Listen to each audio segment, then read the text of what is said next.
Have you ever been in a job interview and completely blanked on an answer? Or worse, rambled on and on without actually saying anything useful. Today we walk you through a real job interview scenario so you can nail it when it counts. Welcome to English in Context, the podcast where you learn real English through real situations. I'm William. And I'm Sarah. Today's episode is all about job interviews, specifically how to come across as confident and well-prepared even when you're nervous.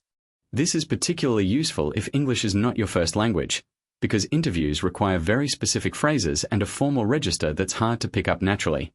We'll listen to a conversation, break down the vocabulary, and by the end you should feel much more equipped to handle your next interview in English.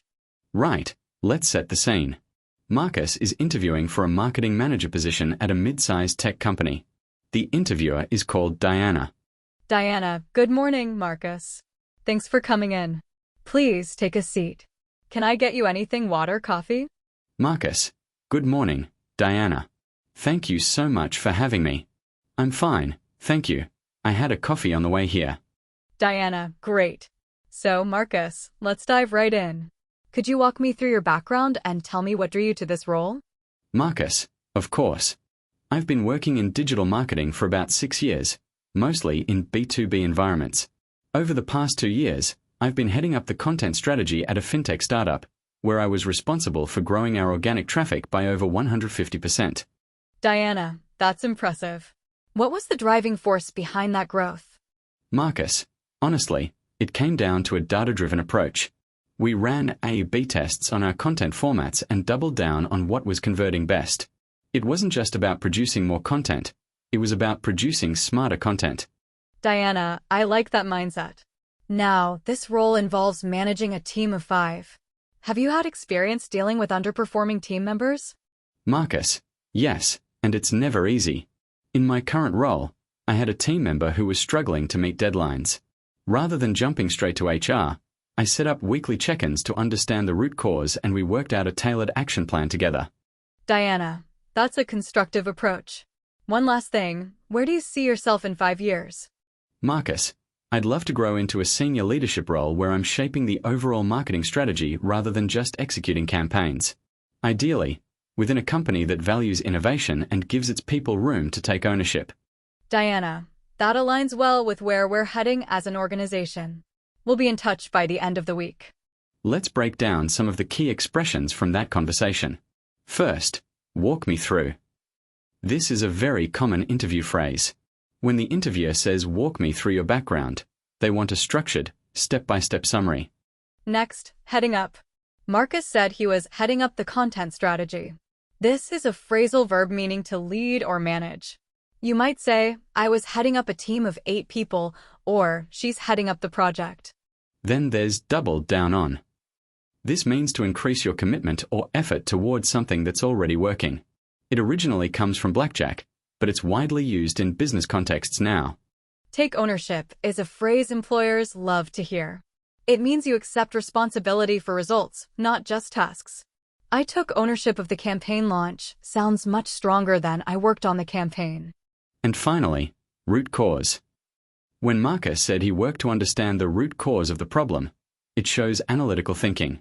It means the original, underlying reason, not just the surface symptom. Now let's listen to a second part of the interview, where Marcus asks his own questions, something many candidates forget to prepare for. Diana, do you have any questions for us, Marcus? Marcus, yes, absolutely.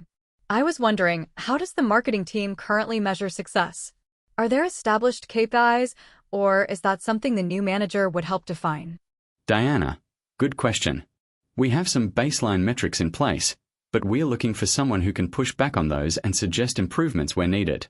Marcus, that's reassuring. I also wanted to ask, what does the onboarding process look like for this role? Is there a structured ramp-up period? Diana, we have a 90-day plan for all senior hires.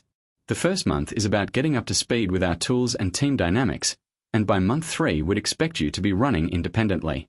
Marcus, that sounds like a solid framework. Last question, what does success look like for this role at the end of the first year? Diana, would want to see measurable improvements in lead generation and brand awareness, and a team that feels well supported and motivated. It's not just about numbers, culture matters too. Let's look at the expressions from that second conversation. Push back on this is a great phrase to know in professional English.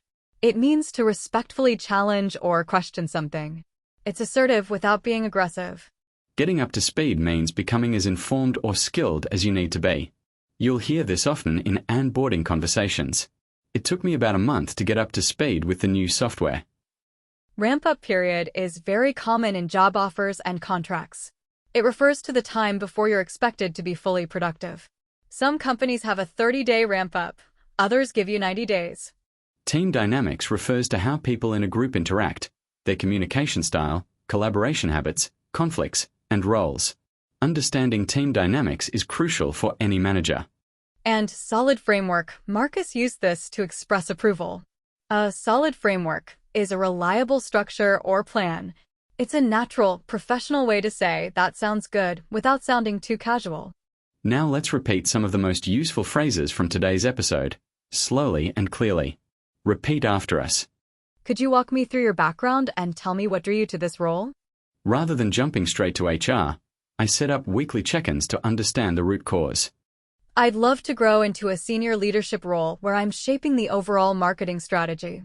I was wondering, how does the marketing team currently measure success? Quiz time. Question 1. What does it mean when an interviewer says, "Walk me through your background"? A. Give a very brief one-sentence answer. B. Explain your experience in a clear, step-by-step way. C. Only talk about your most recent job. D. Write down your background on a piece of paper. The answer is B. Explain your experience in a clear, step-by-step way. Walk me through is an invitation to give a structured, detailed summary. Question 2. Marcus said he doubled down on what was converting best. What does this mean? A. He stopped focusing on that strategy. B. He increased his effort and commitment to it.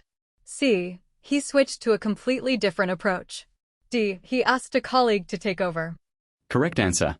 B. Doubled down on means he intensified his efforts on the strategy that was already working well. Question 3. Why did Marcus ask about the onboarding and ramp-up period? A. Because he wanted a shorter working week. B. To appear disorganized and unprepared. C. To show he thinks long-term and plans carefully for new roles. D. Because he was unsure he wanted the job. The answer is C. Asking smart questions like that shows a candidate is thoughtful, strategic, and genuinely interested in the role. It's one of the strongest signals you can send in an interview. And that's a wrap for episode 50. You've just heard a full job interview in natural, B2, level English. If you practice these phrases, you'll walk into your next interview feeling far more confident. If this episode was helpful, make sure to subscribe and leave us a comment letting us know what situations you'd like us to cover next. Next episode, we're looking at renting an apartment and negotiating the terms, another situation that requires very specific English. See you then.